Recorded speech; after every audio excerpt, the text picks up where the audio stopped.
anticipation of the release of Baldur's Gate 3, we've been covering some character building basics for the 5th edition of Dungeons & Dragons.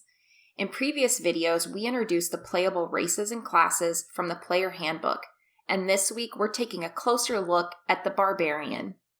Please keep in mind that there are no restrictions on how you build your character in 5th edition, but of course, certain combinations of races and skills are going to be more effective than others. For the purposes of this series, we're looking mainly at character optimization. So first of all, let's talk about ability score distribution. You'll have a base score for each of the 6 abilities. Your base score is determined by one of 3 methods: randomly rolling dice, use of a standard array, or through the point buy system. That starting score will then be combined with your racial bonus to give you your ability score. I recommend that you aim for at least a 16 after your racial bonuses in your primary stat in order to get the highest modifier bonus of +3. So for a barbarian, that primary stat is going to be strength. You'll want to get this number as high as possible. For your secondary ability score, it's recommended that you go for constitution. Constitution is going to contribute to your overall hit points, and your barbarian's going to be out on the front lines soaking up a lot of damage, so you'll want to have a big health pool. For your 3rd highest stat, you can really go with whatever you feel best suits your build, party composition, or play style best, but it would be beneficial to make dexterity your 3rd highest score. Dexterity increases your armor class, making you harder to hit, and can be useful for saving throws to avoid damage, so I wouldn't really make this a dump stat for a barbarian. For the rest, intelligence, wisdom, and charisma, they're not really needed for the barbarian, so again, it's just going to come down to your personal preference for those. Some of the best races for a barbarian are going to be the half-orc, which will give you a +2 to strength, a +1 to constitution, and is a great fit thematically for a barbarian. There's also mountain dwarves, which give you a +1 to strength and a +2 to constitution. Humans are always a great choice for any class, but specifically the variant human works really well for the barbarian. It gives you a +1 to 2 scores of your choice, and it allows you to take a feat. Some of the feats are really interesting and can add a lot of cool flavor and abilities to your character. And then there's the Dragonborn. So they don't receive any bonuses to their constitution score, but they do get a +2 to strength and a +1 to charisma, as well as a breath weapon and elemental damage resistance dependent on their draconic ancestry, which I think could make for a pretty interesting barbarian build. So those races are all available in the player handbook, and I think we can definitely expect to see them in Baldur's Gate 3. There's a lot of source material that was released after the player handbook that introduced additional unique and monstrous races. There are a lot of them, so I doubt we will see them all, but a couple other options, if they are available, would be the Goliath or the Earth Genasi, which both give bonuses to strength and constitution. Next, let's talk proficiencies.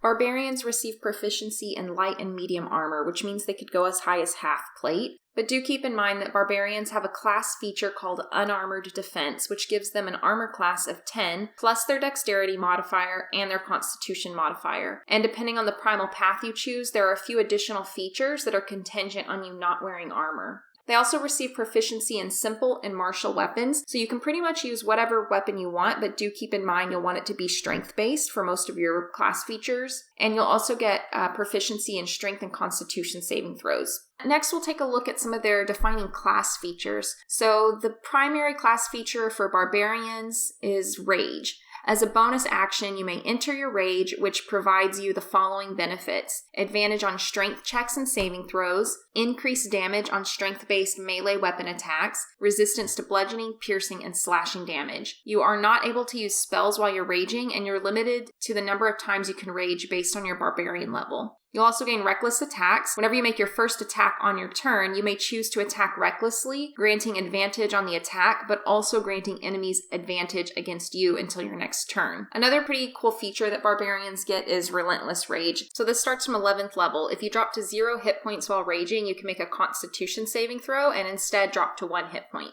At 3rd level, you'll get to choose a primal path for your barbarian. Primal paths are the subclasses for barbarians, or if you play Baldur's Gate 2, these are analogous to the class kits. So there are 2 primal paths available from the player handbook, the Berserker and the Totem Warrior, and then there were 3 additional ones introduced as part of Xanathar's Guide to Everything. Those include the Ancestral Guardian, the Storm Herald, and the Zealot. I'm not sure if we'll see all or just some of these in Baldur's Gate 3, but we'll run through a quick description of each primal path. So first is the Berserker. This is if you really want to go all in and double down on your primal ferocity. You're going to gain bonuses to your rage ability. For example, Frenzied Rage, which gives you an extra attack as a bonus action, and it gives you immunity to charm and frightened effects while raging.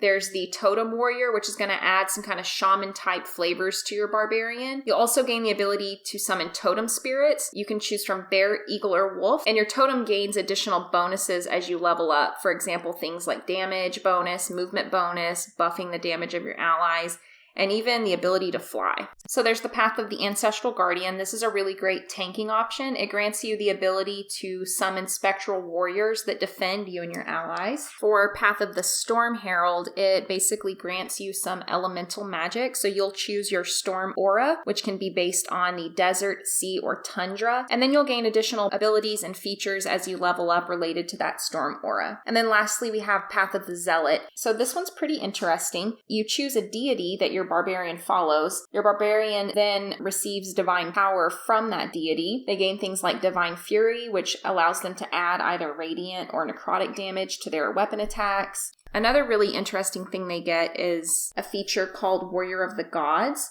So it says that their soul is marked for endless battle. When you use spells such as Raise Dead on a Zealot Barbarian, you don't require the material component in order to resurrect them. And then at 14th level, they kind of become immortal. They gain an ability called Rage Beyond Death. While raging, when they drop to 0 hit points, it doesn't knock them unconscious. So they can basically just still keep fighting even while at 0 hit points.